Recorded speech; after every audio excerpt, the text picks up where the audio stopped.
దేవుని యొక్క ఉచితమైన కృపలో మరొక పర్యాయం మిమ్మల్ని అందరినీ కలుసుకోవటం చాలా సంతోషం. మన ప్రభు రక్షకుడైన యేసుక్రీస్తు నామములో సంఘమైన మీ అందరికీ నా హృదయపూర్వక వందనాలండి. అలాగే నేను ఆహ్వానించినటువంటి దైవజనులు తుమ్మల సత్యం గారికి అండ్ ఫ్యామిలీ, ఎస్సీఎఫ్ ఫ్యామిలీకి అందరికీ నా ప్రత్యేకమైన వందనాలు తెలియజేస్తున్నాను.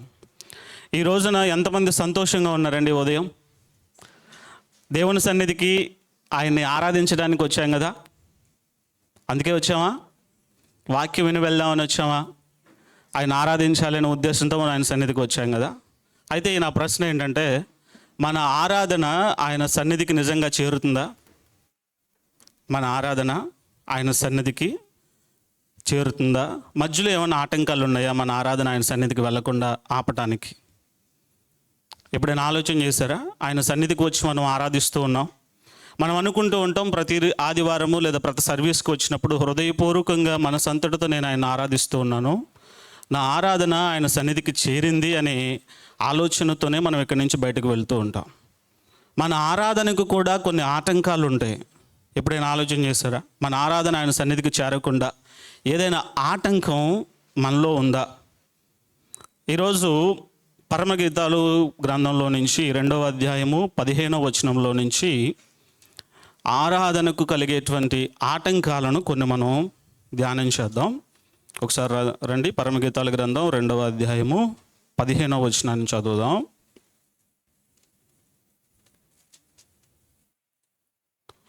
మన ద్రాక్ష తోటలు పూత పెట్టి ఉన్నవి, ద్రాక్ష తోటలను చెరుపు నక్కలను పట్టుకొనుడి, సహాయము చేసి గుంట నక్కలను పట్టుకొనుడి. తెలుగులో ఈ విధంగా ఉంది కదా, ఒకసారి ఇంగ్లీష్లో ESV వర్షన్లో ఏ విధంగా ఉందో చదువుతాను చూడండి. Catch the foxes for us, the little foxes that spoil the vineyard, for our vineyards are in blossom. ఇక్కడ ద్రాక్ష తోట ఉపమాన రీతిలో సొలొమోన్ గారు ఈ విషయాన్ని ఇక్కడ తెలియజేస్తూ ఉన్నారు. ద్రాక్ష తోట, ఇశ్రాయేలీలు ద్రాక్ష తోటను నాటే విధానం, ఆ కాంటెక్స్ట్ని మనం ఒకసారి పరిశీలించేద్దాం. ద్రాక్ష తోటలు ఎంతమంది చూశారు లైవ్లో? చాలా ఫ్యూ పీపుల్ ఉంటారు, మ్యాక్సిమం ఒకళ్ళే ఎత్తుతున్నారు, ఒకళ్ళిద్దరు. ద్రాక్ష తోట ఇశ్రాయేల్ ప్రాంతంలో ఎత్తైన కొండల మీద స్టెప్స్ వైజ్గా ఉంటుంది. ఇప్పుడు మనం మెట్లు ఎక్కేటప్పుడు ఎలా ఉంటుంది, ఆ మెట్లులాగా. ఎందుకంటే ఆ ద్రాక్ష తోటను నిర్మించేటప్పుడు ఆ వేర్లు ఉన్న ప్రాంతంలో నీరు నిల్వ ఉంటే కుళ్ళిపోతుంది, నీరు నిల్వ ఉండకూడదని కొండల్లో ఆ ద్రాక్ష తోటని ఏర్పాటు చేస్తారు. ద్రాక్ష తోట తయారు చేసే యజమాని ఆ కొండల్లో బండల్లో ఉన్న రాళ్లను తవ్వి అందులో ఉన్నటువంటి చెత్తా చెదారం అంతా పక్కకు తీసి, బండ రాళ్ళు ఉంటే ఆ రాళ్ళన్నీ తీసి దానికి చుట్టూ కంచిలాగా వేసి శ్రేష్టమైన విత్తనాలను అందులో నాటి, ద్రాక్ష తీగలను నాటి చాలా కష్టపడుతూ ఉంటాడు. ఒక ద్రాక్ష తోట యజమాని ఆ ద్రాక్ష తోటని సిద్ధం చేసిన తర్వాత దాంట్లో నుంచి శ్రేష్టమైన ద్రాక్షరసం రావాలని ఆశపడతాడు కదా. ఆ ద్రాక్ష తోట చేతికి వస్తుందని ఆశపడతాడు. ఒకనొక సమయం వచ్చినప్పుడు ఆ ద్రాక్ష తోట పూత పడుతుంది. వసంతకాలంలో దానికి పూత వస్తుంది. ఆ పూత వచ్చినప్పుడు చాలా మంచి ఫ్రాగ్రెన్స్ అనమాట, మంచి సువాసన వస్తుంది. ఆ సువాసన వచ్చినప్పుడు యజమాని ఏమని ఆశపడతాడు? చక్కని ద్రాక్ష ఫలాలు నాకు పంటగా రాబోతూ ఉన్నాయి, మంచి ద్రాక్ష రసం వస్తుందని ఎంతగానో ఆశపడుతూ సంతోషంగా ఎదురు చూస్తూ ఉంటాడు. ఇప్పుడు ఈ ద్రాక్ష తోటని మనం ఆత్మీయంగా ఆలోచన చేస్తే, దేవుడు మన హృదయంలో దేవుడు నాటినటువంటి మన హృదయంలో ఆయన నాటిన ద్రాక్ష తోట, అంటే మన హృదయమే ఆయనకు ఒక ద్రాక్ష తోటగా ఉంది. ఓకే, మన హృదయాన్ని ఆయన ఒక ద్రాక్ష తోటగా సిద్ధం చేసినప్పుడు మనం భక్తితో ప్రేమతో ఆయనకి ఆరాధన చేస్తే ఆ సువాసన ఆయన యొద్దకు వెళ్తుంది. ఆయన కూడా ఆ సువాసన ఆగ్రహించాలని, ఆ సువాసన ఆయన పొందుకోవాలి అని ఆ ద్రాక్ష తోట యజమాని ఏ విధంగా అయితే ఆశపడుతున్నాడో, దేవుడు కూడా మన హృదయంలో నుంచి అంత మధురమైనటువంటి ఆరాధన ఆయన చెంతకు చేరాలి అని ఆయన ఆశపడుతూ ఉంటాడు. అయితే అక్కడ ఆ ద్రాక్ష తోటకి ఆ ఫ్రాగ్రెన్స్ వచ్చినంత మాత్రాన ఆ ద్రాక్ష తోట ఫలించి యజమానికి లాభకరంగా రాకుండా ఉండటానికి కొన్ని ఆటంకాలు ఉన్నాయి. ద్రాక్ష తోటకి ఎదురయ్యేటువంటి ఆటంకాలు మనం ఇందాక చదివాం, నక్కల గురించి రాయబడి ఉంది అక్కడ. ఇంగ్లీష్లో అయితే స్మాల్ ఫాక్స్ అన్నాడు, చిన్న నక్కలు అని ఉంది. చిన్న చిన్న నక్కలు. ఇప్పుడు ద్రాక్ష తోటని నాశనం చేయడానికి పెద్ద పెద్ద క్రూర మృగాలు రావు, సింహాలు, ఏనుగులు, పెద్ద పెద్ద జంతువులు రావు. ఆ ద్రాక్ష తోటను నాశనం చేయడానికి చిన్న చిన్న నక్కలు వస్తాయంట. అవి కూడా ఎలా, చుట్టూ ఉన్న కంచె మధ్యలో చిన్న చిన్న గ్యాప్స్ ఉంటే ఆ గ్యాప్స్లో నుంచి లోపలికి వస్తాయి ఆ చిన్న నక్కలు. అవి లోపలికి వచ్చి తోటలోనే తవ్వుకుని, తోటలోనే చిన్న రంధ్రాల్లాగా చేసుకుని ఆ ద్రాక్ష తోటలోనే నివాసం ఉంటాయి. పైకి ఏం కనిపించవు. తోట యజమాని వచ్చినప్పుడు ఆ చిన్న హోల్ లాగా కనిపిస్తుంది, కానీ లోపల ఉన్నటువంటి ఆ నక్కలు చిన్న నక్కలు కనిపించవు. అవి వేర్లతో సహా ద్రాక్ష తోటని నాశనం చేస్తాయి. ఆ పూతను, ఆ పిందెలను అన్నిటిని కూడా కొరికేస్తాయి. మీకు అర్థమవుతుందా? మన ఆత్మీయ జీవితంలో మనం చేసేటువంటి ఈ ఆరాధనను కూడా దేవుని సన్నిధికి వెళ్లకుండా ఆపేటువంటి చిన్న చిన్న నక్కలు మన హృదయంలో ఆల్రెడీ చేరి చిన్నగా హోల్స్ చేసుకుని నివాసం చేస్తూ ఉంటాయి. ఈ రోజున వాక్యపు వెలుగులో ఆ నక్కలను పట్టుకుందాం. కొన్ని నక్కల్ని ఈ రోజున మనం పట్టుకుందాం. ఇప్పుడు ఏంటి, ఈరోజు నక్కల వేట అన్నమాట. ఉదయకాల సమయంలో మనం చేసేదేంటి, నక్కల వేట. ఎంతమంది సిద్ధంగా ఉన్నారు? మీ హృదయాల్లో మీకు తెలియకుండా లోపల దాగి ఉన్న చిన్న చిన్న నక్కలే, పెద్ద పెద్దవి కాదు, పెద్ద క్రూర మృగాలు, పెద్ద పెద్ద పాపాల జోలికి మనం వెళ్ళాం. హత్యలు చేయటం, దోపిడీలు చేయటం, చాలా భయంకరమైనటువంటి పాపం అనేది మనకి తెలిసినప్పుడు ఆ క్రూర మృగాలు లాంటి ఆ పాపాల జోలికి మనం వెళ్ళాం. కానీ చిన్న చిన్న నక్కలు, అసలు అది మనకి నష్టాన్ని కలిగిస్తుందని కూడా మనం ఆలోచన చేయం. ఏముందిలే ఇది అని చెప్పి చాలా ఈజీగా సింపుల్గా తీసుకునేటువంటి ఆ చిన్న నక్క లోపల దూరి బొర్రెలు చేసుకుని నివాసం ఉంటూ నీ ఆత్మీయతను, దేవునికి నీకు మధ్యలో ఉన్నటువంటి ఆ సాన్నిహిత్యాన్ని, ఆ సహవాసాన్ని నీకు తెలియకుండానే నీ ఆరాధనను ఆయన చెంతకు చేరకుండా ఆటంకపరిచేటువంటి కొన్ని ఆటంకాలను ఈరోజు మనం ధ్యానం చేద్దాం. రండి, మొట్టమొదటి ఆటంకం ఏంటంటే the fox of cheap worship. అంటే దీన్ని తెలుగులో ఉచిత భక్తి అంటారు. ఉచిత భక్తి, దానికి సంబంధించి రిఫరెన్స్ ఏంటంటే రెండు సమూయేలు గ్రంథం 24వ అధ్యాయము 24వ వచనాన్ని ఒకసారి చదువుదాం. 2 సమూయేలు గ్రంథం 24వ అధ్యాయము 24వ వచనం.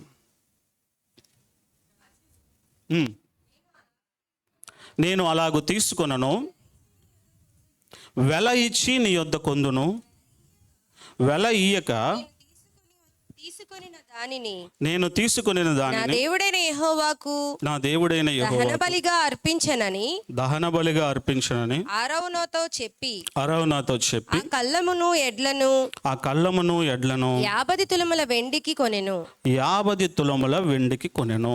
చూడండి, ఈ సందర్భాన్ని మనం గమనిస్తే దావీదు అరౌనా కళ్ళంలో దేవునికి దహన బలి అర్పించాల్సిన సందర్భంలో ఉచితంగా ఇస్తానన్నా కూడా నాకు ఫ్రీగా వద్దు అని వెండిని ఇచ్చి వెల చెల్లించి అక్కడ దహన బలిని దేవునికి అర్పించడం జరుగుతుంది.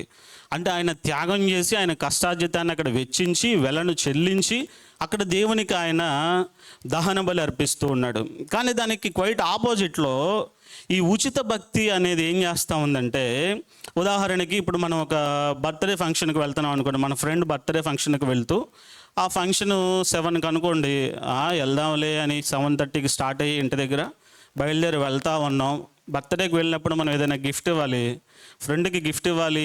మధ్యలో గుర్తొచ్చింది, ఏ గిఫ్ట్ ఇద్దామా అని నడుచుకుంటూ వెళ్తుంటే పక్కన ఒక ప్లాస్టిక్ ఫ్లవర్ కింద పడిపోయి ఉంది. ఆ ఫ్లవర్ని తీసి గబగబా దాన్ని తుడిచి దానికి సెంట్ పర్ఫ్యూమ్ కొట్టి పౌడర్ కొట్టి దాన్ని నీట్గా చేసి తీసుకెళ్ళి దాన్ని గిఫ్ట్గా ఇచ్చారనుకోండి, ఫ్రెండ్ సంతోషిస్తాడా?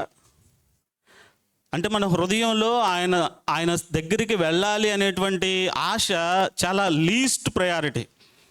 నిజంగా నీకు ప్రాణ స్నేహితుడు వెళ్ళాలి అనే ఆశ నీకుంటే త్వరగా ఆయన దగ్గరికి వెళ్ళాలని ముందుగానే దానికి సిద్ధపడిపోయి ఏం తీసుకెళ్ళాలి, ఏం గిఫ్ట్ తీసుకెళ్ళాలని అంతా ప్రిపేర్ అయిపోయి చక్కగా నీ వెలను చెల్లించి, నువ్వు కష్టాన్ని, నీ త్యాగాన్ని అందులో పెట్టి ఆయన్ని సర్ప్రైజ్ చేద్దామన్న ఉద్దేశంతో గిఫ్ట్ తీసుకెళ్తావు.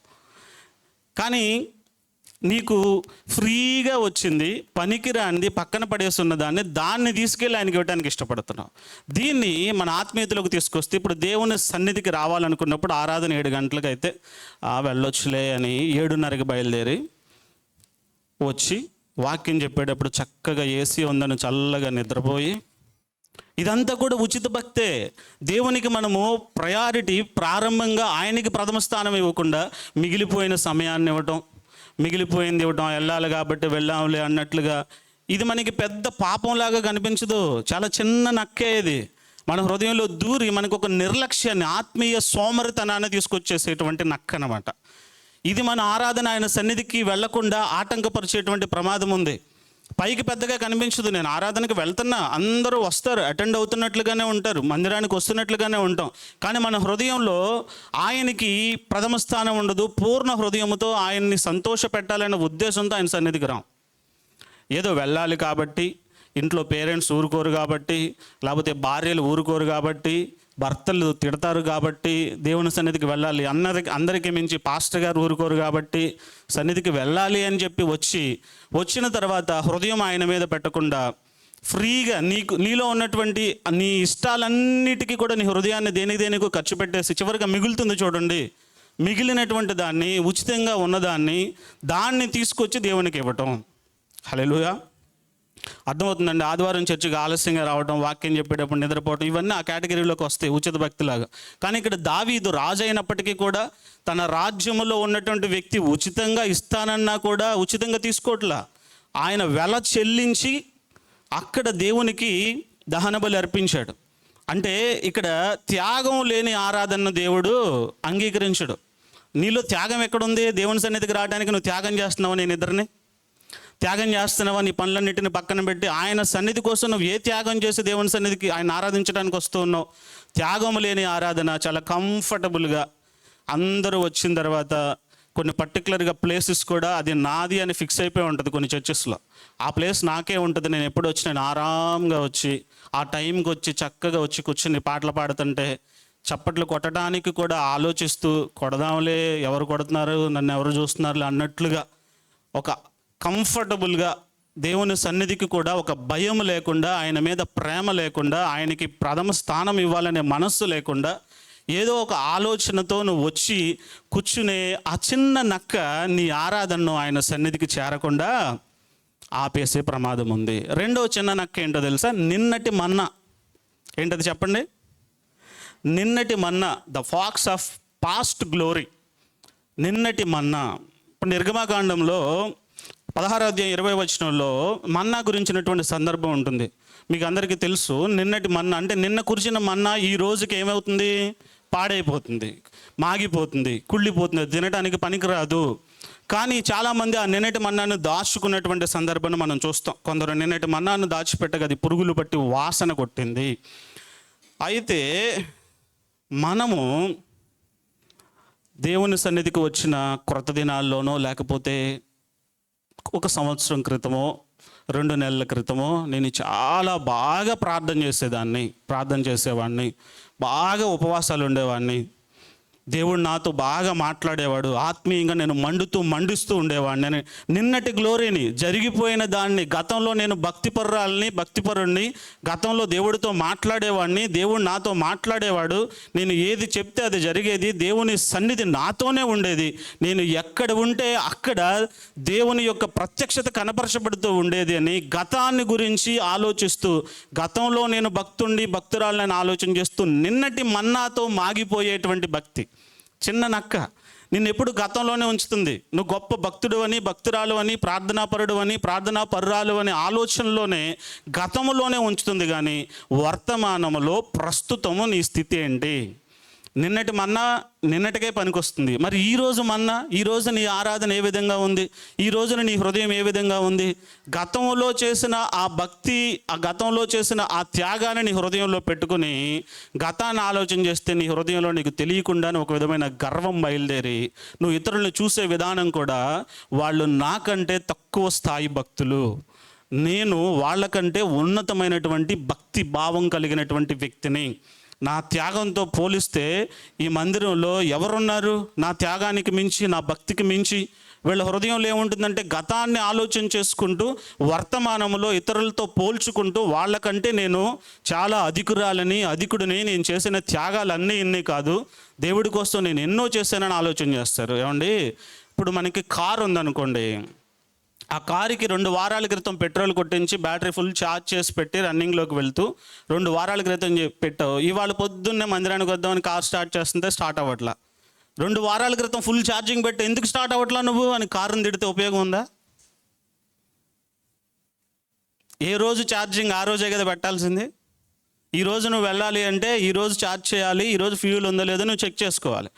2 వీక్స్ బ్యాక్ ఎప్పుడో నేను చేశాను, సంవత్సరం క్రితం ఎప్పుడో నేను ఉపవాస ప్రార్థన చేశాను, వారం క్రితం 2 వారాల క్రితం చేశాను, మోకాళ్ళ మీద ఉండి చేశాను, చాలా కఠినంగా చేశాను. ఓకే, చేసావు కాదనట్లా. గతంలో నువ్వు పెద్ద భక్తురాలు, మరి ప్రస్తుతం ఏంటి? నీ హృదయం ప్రస్తుతం ఎలా ఉంది? ఆ చిన్న నక్క నిన్ను గతంలోనే ఉంచుతుంది, వర్తమానంలోకి రానివ్వదు. నిజంగా ఇప్పుడు నా హృదయం అనే బలిపీఠం మీద దేవుణ్ణి సంతోషపెట్టేటువంటి ఆరాధన నా హృదయంలో ఇప్పుడు నిజంగా ఉందా? ఆ గర్వం నా హృదయంలో లేకుండా దేవుణ్ణి నా హృదయంలో నింపుకుని నేను ఆరాధన చేస్తున్నానా అనే ఈ ఆలోచన నీకు కలగనివ్వకుండా ఆ నిన్నటి మన్నా నిన్ను బాగా ఆక్యుపై చేసి నీ హృదయం అంతా నిన్ను గాల్లో ఉంచుతుంది, నేల మీద ఉంచదు. ఎదుటివాడిని చూసే విధానంలో కూడా చాలా కేటగిరీస్ పెట్టేసుకుంటాం. ఎదుటివారి భక్తి స్థాయికి మనమే కొన్ని బౌండరీస్ వేసేస్తాం. వీళ్ళు భక్తిలో ఈ స్థాయిలో ఉన్నారు, వీళ్ళు ఈ స్థాయిలో ఉన్నారు. ఏంటి, వాళ్ళకు ఉన్నటువంటి తలాంతులను బట్టి, గిఫ్ట్స్ను బట్టి మనమే కేటగిరీ చేసేస్తాం, మనమే తీర్పులు తీర్చేస్తాం వాళ్ళకి. వీళ్ళు పాటలు పాడి మందిరంలో ఈ స్థాయిలో ఉన్నారు, వీళ్ళు గొప్ప. వీళ్ళ మందిరంలో ఊడుస్తూ కుర్చీలు వేస్తూ ఏదో తక్కువ పనులు చేస్తున్నారు, వీళ్ళు అసలు నాకంటే చాలా తక్కువ. ఏ ఫంక్షన్ జరిగినా వీళ్ళే ఉంటారు, ఏం జరిగినా వీళ్ళే ఉంటారు. కానీ వీళ్ళ హృదయంలో ఏముంటుందో తెలుసా? ఆ సాగ్రిగేషన్ ఉంటుంది.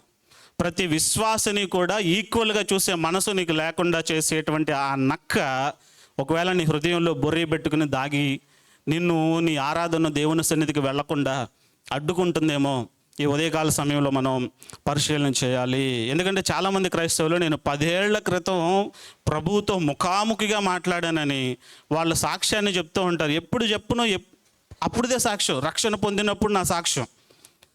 ప్రభు నన్ను ఎలా దర్శించాడో తెలుసా, పాపంలో నుంచి నన్ను ఎలా బయటకు తీసుకొచ్చాడో తెలుసా, లోకపు అలవాట్లలో నుంచి నన్ను ఎలా బయటకు తీసుకొచ్చాడో తెలుసా, దేవుని గొప్పతనాన్ని నీకు తెలుసా అని చెప్పిన సాక్ష్యాన్ని పదే చెప్తారు. ఆ రోజు చేసిన ఆ దేవుడు, ఆ రోజు మాట్లాడిన ఆ దేవుడు ఈ రోజుకి నీతో మాట్లాడే అంత స్థాయిలో నువ్వు ఉన్నావా?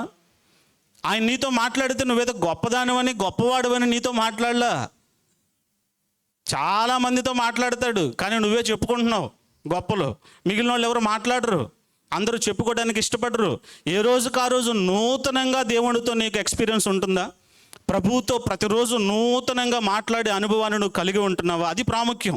నీ ఆరాధన ఆయన సన్నిధికి చేరాలంటే నువ్వు ఎంతైనా గతంలో చేస్తుండొచ్చు. గతము అంటే ఇక్కడ నా మాట 1 నిమిషం బ్యాక్ అయినా కూడా గతమే అది. ఈరోజు వర్తమానం, ఈ క్షణం. 5 నిమిషాల క్రితం కూడా గతమే. 5 నిమిషాల క్రితం నువ్వేదో చేసిన త్యాగాన్ని నువ్వు హృదయంలో పెట్టుకుని ఇతరులు ఆ త్యాగం చేయలేని స్థాయిలో ఉంటే వాళ్ళని చూసి తక్కువ ఆలోచన నీ హృదయంలో రావడానికి వీల్లేదు. చాలామంది చేసేది అదే, అన్నిటితో పోల్చుకుంటారు. లోకంలో ఉన్నది సంఘంలోకి వచ్చింది. సంఘంలో ఉన్న విశ్వాసులు కూడా పోల్చుకుంటాం, సాగ్రిగేట్ చేసుకుంటాం, కేటగిరీలు డిజైన్ చేయటం, అది చాలా తప్పు. ఆ నక్క ఒకవేళ మీ హృదయంలో ఉంటే ఇప్పుడే దాన్ని తరమాలి. బొర్రీ చేసుకుని లోపల ఉంటే చిన్న నక్క ఈరోజు రేపొద్దున అది పెద్ద నక్కగా మారి చాలా నష్టాన్ని కలుగజేస్తుంది. కాబట్టి నిన్నటి మన్నా అనేటువంటి ఆ నక్కను మనం ఈరోజు ఏం చేద్దాం? జాగ్రత్తగా పోషించుకుందామా? బాగుంది, ఆ ఫీలింగ్ బాగుంటుంది. నేను గొప్ప అనే ఫీలింగ్ అందరికీ బాగుంటుందండి. అందరూ మళ్ళీ పొగుడుతూ ఉంటారు మనల్ని. ఏం పాడేవక్క పాట, బ్రదర్ నువ్వు ఏం వాక్యం చెప్పావో తెలుసా, నీ వాక్యం వింటుంటే ఇంకా వినాలనిపిస్తుంది. ఆ మాటలు చాలు మనకి గాల్లోకి వెళ్ళిపోతాం అంతే మనం. అట్లాంటి ఒకవేళ ఏమన్నా ఉంటే మనం ఈ ఉదయం ఆ నక్కను పట్టుకోవాలి. ఇంకొకటి మూడవది ఏంటంటే, ఇది ముసుగు లేకపోతే నటన అనే నక్క. చెప్పండి అందరూ, ఏంటది? నటన అనే నక్క. అందరి విశ్వాసుల్లో ఏదో ఒక సందర్భంలో ఈ నక్క దాడి చేస్తుందండి. ప్రతి ఒక్కరిని కూడా దాడి చేస్తావు. ఇప్పుడు అపోస్తుల కార్యాలు 5వ అధ్యాయం 1 నుంచి 4 వచనాల్లో అననీయ సప్పేరా అని 2 భార్యాభర్తలు కనిపిస్తారుగా. ఆ వృత్తాంతం మనకు తెలుసుగా. వాళ్ళు ఎలాంటి నటన చేశారు? సమాజం ఎదుట, ప్రజల ఎదుట, సంఘం ఎదుట వాళ్ళ ఆస్తి అంతటిని కూడా అమ్మేసి దేవునికి సమర్పించేసాం. అపోస్తుల ఎదుట దాన్ని ఇచ్చేసాం. అంటే అందరి దృష్టిలో వీళ్ళు గొప్ప త్యాగం చేసినటువంటి ధనులుగా కనిపించబడాలి అనేటువంటి ఒక ఆలోచనతో త్యాగం చేశారు. కానీ వాస్తవానికి నిజంగా వాళ్ళు త్యాగం చేశారా? వాళ్ళు అమ్మిన ఆస్తిలోనే కొంత దాచేసుకుని అబద్ధం చెప్పి ప్రాణం మీదకి తెచ్చుకున్నారు కదా. మనం చేసే నటనలు ఎలా ఉంటాయి? మరి ఇలా ఉండవు, ప్రాణం పోయేటట్టుగా ఉండవు మన నటనలో. మందిరానికి వచ్చిన తర్వాత ఆరాధన చేసేటప్పుడు మంచి ఆర్టిస్టులు కనిపిస్తారు మనలో. పాట పాడేటప్పుడు ఆరాధన చేస్తే అందరూ లేసి కళ్ళు మూసుకొని నించోండి అంటే అందరికంటే బిగ్గరగా ఆమేన్ హల్లెలూయా అంట బిగ్గరగా స్వరాలు ఎత్తి చేతులు ఎత్తి బాడీ లాంగ్వేజ్ అంతా మారిపోద్ది, అటు ఇటు కదులుతా, మళ్ళీ అప్పుడప్పుడు ఒక కన్ను తెరుస్తాం, ఇట్లా పక్కన చూస్తున్నారా లేదా, నన్ను గమనిస్తున్నారా లేదా. అందరి దృష్టిలో మనం ఏంటి, అబ్బా ఏం ఆరాధన చేస్తున్నారండి, ఎంత ఆరాధనా పరులో, వీళ్ళు ఎంత భక్తులో, దేవుడికి తన్మయత్వం చెందిపోయి వీళ్ళు హృదయాంతరంగంలో నుంచి దేవుడిని ఆరాధిస్తున్నారు అనే భావన దేవుడికి కలగాలని కాదు, మన పక్కన ఉన్న వాళ్ళకి కలగాలనే ఉద్దేశంతో ఆరాధన ఆర్టిస్టులు ఉంటారండి. నేను ఏ ఒక్కరిని పాయింట్ చేయట్లేదు, అలాంటి వాళ్ళు ఉంటారు అని చెప్తాను. అలాంటి నక్కలు మన హృదయంలో బయలుదేరుతాయి. ఇప్పుడు ఒక డైనింగ్ టేబుల్ మీద ఫ్రూట్స్ పెట్టున్నాయి, యాపిల్స్ చూడటానికి బాగా పండిపోయినట్లు నీట్గా కనిపిస్తూ ఉన్నాయి. చిన్న పిల్లాడు అటుని చూసి నోరూరి ఆకలేస్తుందని గబగబా వెళ్ళి ఆ యాపిల్ తీసి నోట్లో పెట్టుకుని కొరికాడు. అదేమో ప్లాస్టిక్ యాపిల్. ఆకలి తీరిందా? ప్లాస్టిక్ యాపిల్ కొరికితే అతని ఫీలింగ్ ఎలా ఉంటుంది? ఎంతగానో ఆశపడి దగ్గరికి వెళ్ళి ఆహారం తిందాం, ఆకలి తీర్చుకుందాం అని వెళ్తే అది ప్లాస్టిక్ యాపిల్. స్టార్టింగ్లో చెప్పా, దేవుడు కూడా ఈ హృదయం అనే ద్రాక్ష తోటలో వచ్చే ఆరాధన అనే సువాసన ఆగ్రహించడానికి ఆయన వస్తాడు మన సన్నిధికి అని, మన యొద్దకి అని. దేవుడు కూడా అట్లాగే నీ ఆరాధన ఆగ్రహించాలని నీ యొద్దకు వస్తే పైకి మాత్రం ప్లాస్టిక్ యాపిల్ లాగా మన ఆరాధన కోటింగ్ చేసి ఉంటుంది, ఒరిజినల్ లాగా ఉంటుంది. కానీ మన హృదయంలో అంతా లోకం ఉంటుంది, పాపం ఉంటుంది, లోకపు ఆలోచనలు ఉంటాయి, ఆ ద్వేషాలు ఉంటాయి, అసూయలు ఉంటాయి, అన్నీ మన హృదయంలోనే పెట్టుకుంటాం. పైకి మాత్రం ప్లాస్టిక్ యాపిల్ లాగా అబ్బా ఏం యాక్ట్ చేస్తామంటే ఆస్కార్ ఆర్టిస్టులు అందరూ మందిరంలోనే ఉంటారు. నిజమండి. చక్కగా పాట పాడేటప్పుడు ఇద్దరు ముగ్గురు పాడుతున్నారు అనుకోండి, ఆరాధన లీడింగ్ చేసేటప్పుడు ఆ ఇద్దరు ముగ్గురు మధ్యలో పోటీ ఉంటుంది. నా స్వరం వినపడాలి, నా రాగం మధురంగా ఉండాలి, వీళ్ళల్లో నేను టాప్ అని అనిపించుకోవాలి. ఎవరి దగ్గర అనిపించుకోవాలి? దేవుడి దగ్గర. దేవుడు అవన్నీ చూస్తాడా? నువ్వు సన్నగా కీసురు గొంతుతో పాడినా, నీ హృదయం అంతటితో పాడితే దేవుడికి అది ఆనందాన్ని ఇస్తుంది. శ్రావ్యంగా గొంతులు మార్చి హై పిచ్చు లో పిచ్చు దాన్ని సడన్గా ఆపేసి మ్యూజిక్ అంతా ఆపేసి ఏదేదో చేసేసి అందరిని తన్మయత్వంలోకి తీసుకెళ్తే దేవుడు ఆనందిస్తాడా? నీ హృదయంలోనేమో ఎదుటి వాళ్ళ మీద కోపం అలాగే ఉంది, ద్వేషం అలాగే ఉంది, అసూయ అలాగే ఉంది, పగ ప్రతీకారాలు అలాగే ఉన్నాయి, ఎవరిని ఈక్వల్గా ప్రేమించలేని స్వభావం నీలో ఉంది. నీ గాత్రంలో నుంచి మధురంగా పాట వస్తే అది ఆయన సంతోషపడుతుందా? ఆలోచన చేయండి, అది నిజంగా ఆయన సన్నిధికి వెళ్తుందా? కొన్నిసార్లు ఇలాగే ఉంటుంది మన భక్తి కూడా. చాలాసార్లు బయటకు ఎంతో భక్తిగా కనిపిస్తాం, కానీ మన అంతరంగంలో ఆ చిన్న నక్క, నటన అనే నక్క ప్రతి విషయంలో అది లోపల డామినేట్ చేస్తూ ఉంటుంది. మాట్లాడేటప్పుడు కూడా సంఘంలోనికి వచ్చినప్పుడు, మందిరంలోకి వచ్చినప్పుడు మనం మాట్లాడే మాట బ్రదర్, సిస్టర్, భక్తులు అని మాట్లాడతాం. బయటకు వెళ్తే ఎరా ఏం సంగతే? ఒరిజినాలిటీ ఒకలా ఉంటుంది, పైకి మనం చేసేటువంటిది ఇంకొకలా ఉంటుంది. దేవుడికి తెలియదు అనుకుంటున్నారు. అది మాకు తెలియకపోవచ్చు, మీ పక్కన వాళ్ళకి తెలియకపోవచ్చు, కానీ ఆయన అన్నీ చూస్తూనే ఉన్నాడుగా. అది నటనంటే. నటనంటే వేరే ఏదో ఇతరులను మోసం చేయడానికి కాదు, వాళ్ళ దగ్గర దోచుకోవడానికి నువ్వు చేసే నటన కాదు. నువ్వు భక్తుడివి, భక్తురాలివి అని అనిపించుకోవడానికి నువ్వు చేసే నటన ఉంటుంది. ప్రార్థన చేయండి అని మైకిస్తే చాలు, ఆది కాండం మొదలుపెట్టి ప్రకటన గ్రంథం వరకు ఉన్న క్యారెక్టర్లన్నీ స్టార్ట్ చేసి చెప్తారు. నువ్వు మామూలుగా మాట్లాడేటప్పుడు నీ పదాలు ఎలా ఉంటాయి, ప్రార్థన అనగానే నీ పదజాలం ఎలా ఉంటుంది? ఆలోచన చేశారా? అది కూడా నటనే. దేవుడితో మాట్లాడేటప్పుడు క్యాజువల్గా నువ్వు నాతో నీ పక్కన వాళ్ళతో మాట్లాడేటప్పుడు ఎలా మాట్లాడుతున్నావు అలా మాట్లాడాలి. పరిశుద్ధుడైన ప్రభువా అంటేనే ఆయనకు తెలుస్తుందా? ప్రార్థన చేసేటప్పుడు పదాలు మారిపోతాయి, మాట్లాడేటప్పుడు పదాలు మారుతాయి. కోపం వచ్చినప్పుడు మన పదాలు ఒరిజినాలిటీ బయటకు వస్తుంది. కోపంలో విలేజెస్లో, మా పల్లెటూళ్ళలో ఇదివరకు దినాల్లో ట్యాప్స్ దగ్గర వాటర్ బాగా కరువుగా ఉన్నప్పుడు ట్యాంకర్లో వాటర్ వచ్చేది. ఆ వాటర్ల కోసం బిందెలు పెట్టుకుని లైన్లో ఉండేవాళ్ళు. వెనక నుంచి వచ్చి బిందె సడన్గా ఒక తోపు తీసి పక్క నుంచి నీళ్లు పట్టడానికి వస్తుంది ఒక ముసలమ్మ. ఊరుకుంటారు వీళ్ళు? అప్పుడు చూడాలి వాళ్ళు ఒరిజినాలిటీలు. అంతకుముందు వరకు మా అమ్మగారు, తాతగారు బాగున్నారా అని అంతకుముందే మాట్లాడుకుంటారు. బిందె అక్కడ పెట్టేటప్పుడు ఆ మా అమ్మ వచ్చి నీ బిందెని పక్కకు దోసిందని, అప్పుడు మా అమ్మగారు అన్న వాళ్ళు అలాగంటారా? మా అమ్మగారు కొంచెం బిందె పక్కకు జరుపుతారా అంటారా? ఒరిజినాలిటీ బయటకు వస్తుంది. దేవుని సన్నిధిలో కూడా నీ ఒరిజినల్ క్యారెక్టర్ రిఫ్లెక్ట్ అవ్వాలి. సంఘంలో కూడా నీ ఒరిజినాలిటీ బయటకు రావాలి. ఎవరిని మోసం చేస్తావు? దానివల్ల ఏంటి నీకు ప్రయోజనం?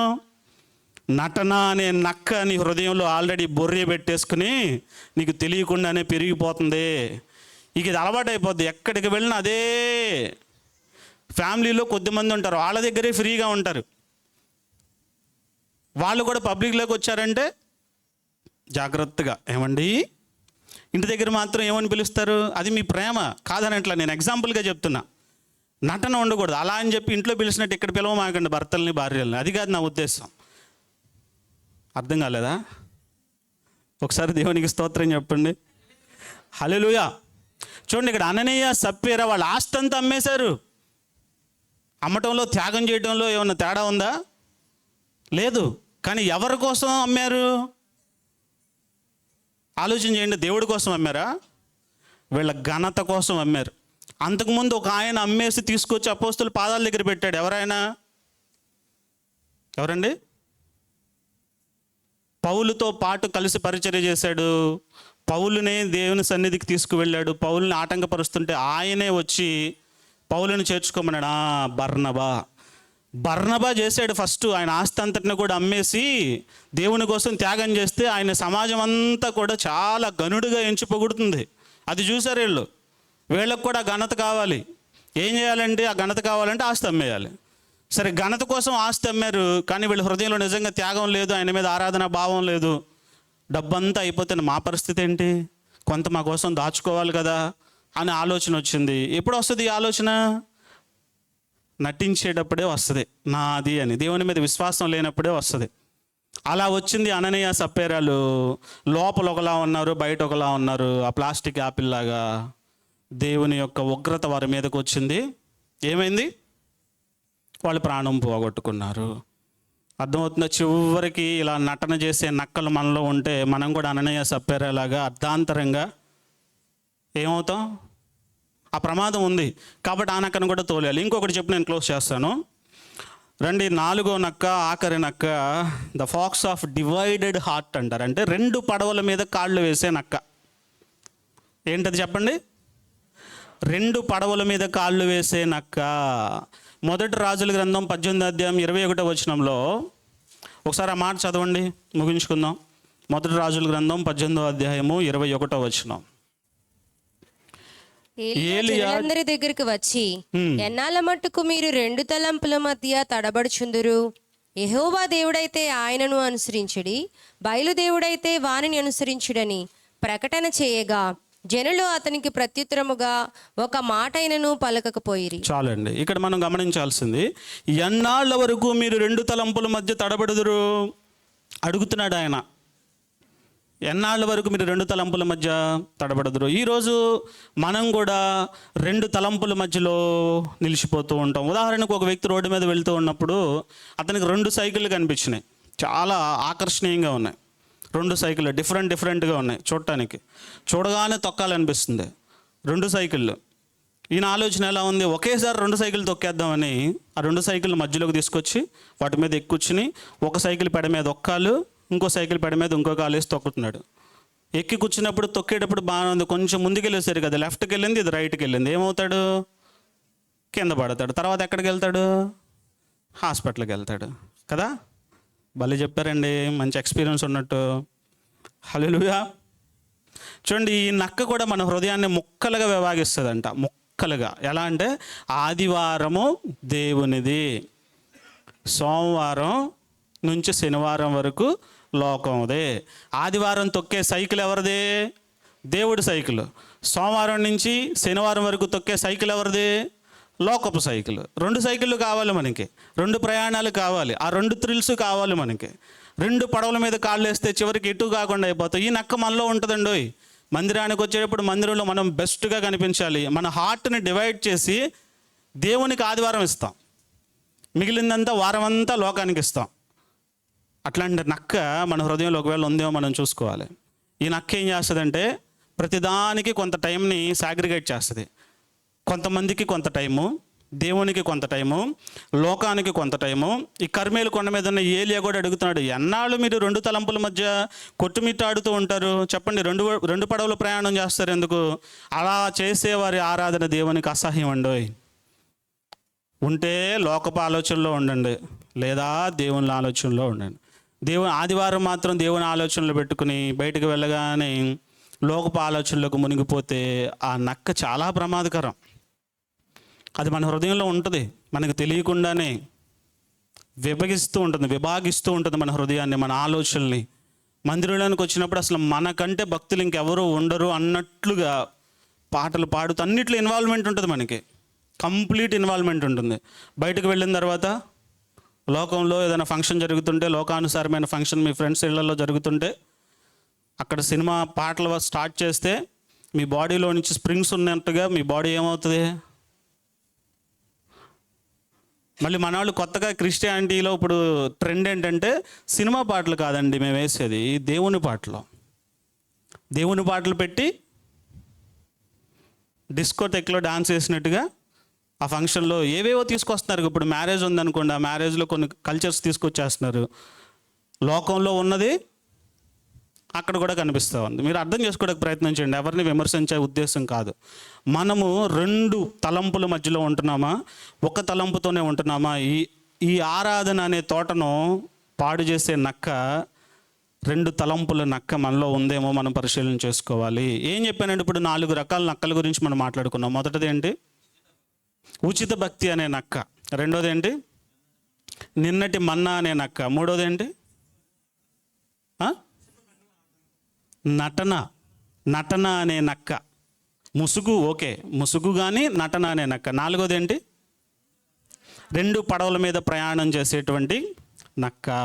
ఈ 4 నక్కలు మనలో ఉన్నాయో లేదో చూసుకోవాలి. అసలు ఈ 4 నక్కలు మన హృదయంలోనికి రావటానికి గల కారణం ఏంటి?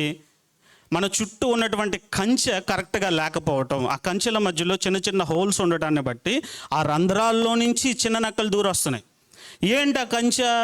లోపలికి రావడానికి ప్రతిరోజు వ్యక్తిగత ప్రార్థన, బైబిల్ చదివేటువంటి అలవాటు అనేటువంటి కంచె ఎంతమందిలో ఉంది? ఆ కంచెను ప్రాపర్గా వేస్తున్నారా? ప్రతిరోజు వ్యక్తిగతంగా ప్రభుతో సమయాన్ని గడపడం, దేవుని వాక్యాన్ని ధ్యానం చేయడం అనేటువంటి కంచెను మీరు ఏ రోజుకు ఆ రోజు సరి చేసుకుంటూ ఉంటే, వారం క్రితం వేసిన కంచికి ఈ రోజు వేసిన కంచికి ఉన్నటువంటి బలంలో తేడా ఉంటుందంటారా, ఒకేలా ఉంటుందంటారా? ఎప్పటికప్పుడు ఏమవుతుంది? కంచె వీక్ అవుతూ ఉంటుంది. మనం కూడా ఏ రోజుకు ఆ రోజు దేవునితో సమీపంగా వెళ్ళి ఆయన సన్నిధిలో సమయాన్ని గడిపి ఆయన వాక్యాన్ని ధ్యానం చేస్తూ వ్యక్తిగతంగా ఆయనతో ప్రార్థన చేస్తూ మన కంచెని మనం దిట్టపరుచుకుంటూ ఉంటే ఈ చిన్న నక్కలు లోపలికి రావడానికి ఆస్కారం ఉండదు. మెయిన్ రీజన్ ఏంటంటే మనం ఆ విషయంలో చాలా నిర్లక్ష్యంగా ఉంటాం. ఈరోజు కాకపోతే రేపు 2 రోజులది కలిపేసి 3వ రోజు చదువుదాంలే, వాక్యమేగా. ఈరోజు పోర్షను, నిన్నటి పోర్షను, రేపటి పోర్షను కలిపి తర్వాత రోజు చదువుదాంలే, వాయిదాలు వేస్తూ ఉంటారు. ఈ గ్యాప్ చాలు ఆ చిన్న నక్కలకి. మీకు తెలియకుండానే లోపలికి వెళ్ళిపోయి హోల్ తీసుకుని వచ్చామన్న సంగతి కూడా మీకు తెలియకుండా లోపల తిష్ట వేసుకుని ఉంటాయి. నిద్రపోయే వాళ్ళందరూ ఒకసారి గట్టిగా దేవునికి స్తోత్రం చెప్పండి. ఎవరు లేరా? చిన్న లోపాలే కదా అని నిర్లక్ష్యం చేయొద్దండి. చిన్న అబద్ధాలేగా, చిన్న మాటలే కదా, చిన్న ఆలోచనలే కదా, ఏముందిలేండి ఇవన్నీ చిన్నవి అని ఎవరో నిర్లక్ష్యం చేయొద్దు. అదే పెద్దగా మారుతుంది తర్వాత. సరేనా? చిన్న నక్కలు మీ హృదయంలోకి రాకుండా ఉండాలంటే ప్రార్థన అనే కంచె ఉండాలి, వాక్యం అనే కంచె మీకు ఉండాలి. ఆ కంచె మీరు వేసుకున్నప్పుడే చిన్న నక్కలు లోపలికి ప్రవేశించకుండా ఉంటాయి. అందరూ కళ్ళు మూసుకుందాం, కొద్ది నిమిషాలు ఆరాధన చేసుకుందాం. విన్న వాక్యాన్ని బట్టి దేవుడు మనకిచ్చినటువంటి ఈ మాటలన్నిటిని కూడా ధ్యానం చేసుకుంటూ కొద్ది నిమిషాలు ఆయన సన్నిధిలో మనం ఆరాధన చేద్దాం.